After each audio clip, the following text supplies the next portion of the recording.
There is something strangely beautiful about chaos of the mundane.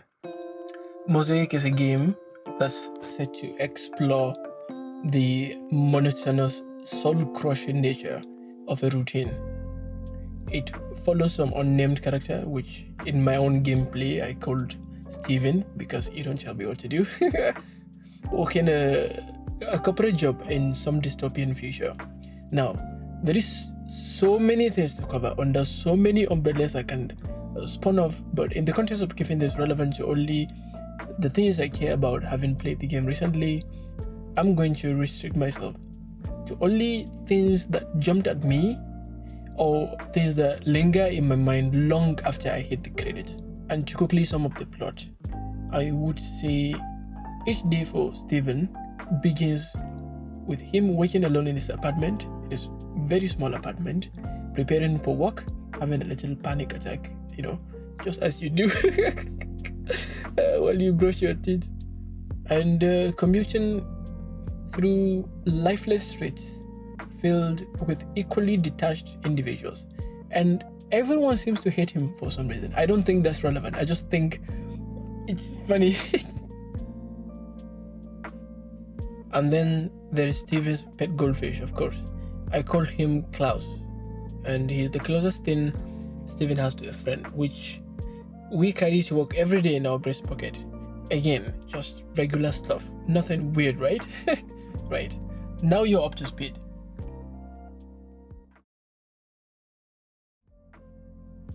Mosaic did some pretty rough things with colors. For one, you see that the dominant color in the game is this muted grey, dull and desaturated. I think it mirrors the numbness of the modern corporate life, where all we do is cycle back on that and piggyback off what Mr. Mustache said, and schedule the meeting to discuss what to discuss in the upcoming sprint, and have one-on-one with the Scrum Master and refactor some bullshit no one gives a Well, I don't really have a job right now, but I've been part of that hellhole and you get the point. The grays symbolize how Steven's life is stripped of vibrancy, both physically and metaphorically. They mirror the emotional and creative emptiness, which is something I'm quite familiar with, unfortunately, as something of a creative myself. If I have to choose the color that presents writer's block in my head, it would be that for sure. But then occasionally bright and vivid colors break through the monotony. We've seen warm hues when Steven was watching and following the butterfly from afar, for instance. We've seen the surrounding colors change each time Steven listens to musicians play their instruments. The color shift suggests that creativity and art provide a way out, even if temporarily, from the bleak machinery of daily existence. This makes even more sense to me now.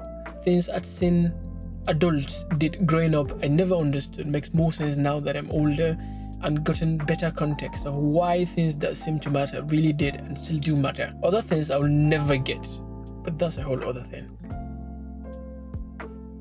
Things that bring me peace have evolved. Watching the sunset, never the sunrise, because, well, I'm no longer a college student, so the sunrise phase of my life is over.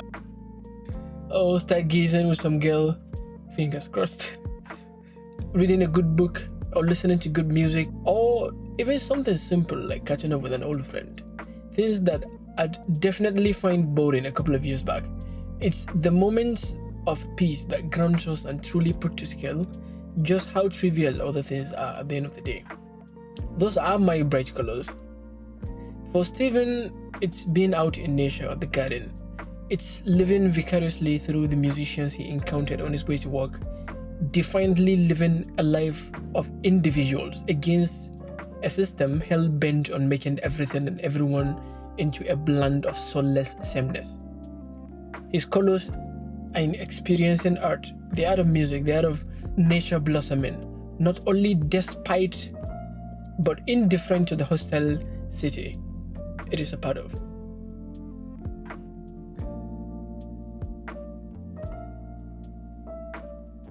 Art demands attention.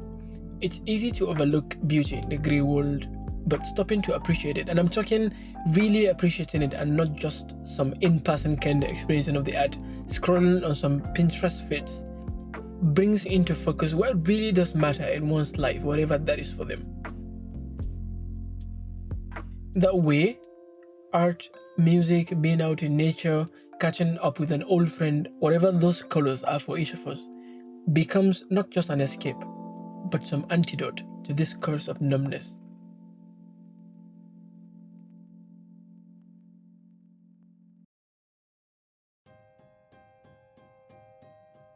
Mosaic is an interactive game. So Steven did a lot of, what do you call it? Interactions. But two of which I found really interesting. First is his interactions with animals. His interactions with Klaus was certainly phenomenal to the story, the questions the little fucker asked, and the beacon he was in Steven's life, the whole 9 yards. But then there's the butterfly, and even the squirrel, right? At one point or the other, each one served as a guide. The butterfly guiding us to the garden where we met the first musician that arguably ignited the first flame in Steven's mind that led to this masterful finale.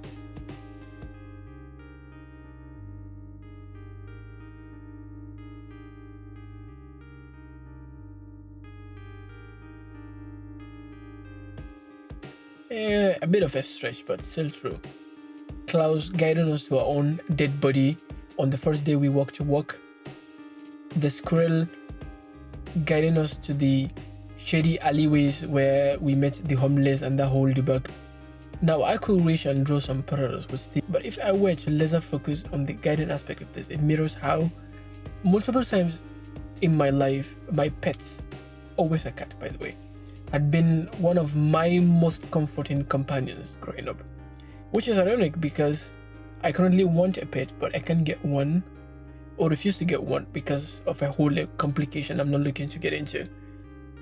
So as someone who had pets and considering getting one, this time possibly a dog, but we shall see, I know firsthand how pet companionship and taking care of animals and interaction with them on the daily hammers some sense of direction and meaning or fulfillment that can't be easily replicated in other ways. The other interaction I found interesting was Steven's interaction with electricity. Part of my intrigue is how the game had me guessing throughout the gameplay only to not really address any of it in the end. I thought he was an android at some point, but then found milk cartons in his fridge. But then he could control computers with vibes. Humans can't do that. Gotta be an android. Why would he need money if he's an android? Bank apps, stock trading apps. It kills me that I hadn't figured it out, even having played the game to completion. That sounded wrong. That sounded so wrong. Now, I'm always drawn to messy endings in media I consume because I feel it closely reflects how real life often is. I think happy endings like that of The Office has their place, but for the most, I'm drawn to works with unsatisfying endings like Sayaka Murata's Athlings or even classics like George Orwell's 1984. So the fact that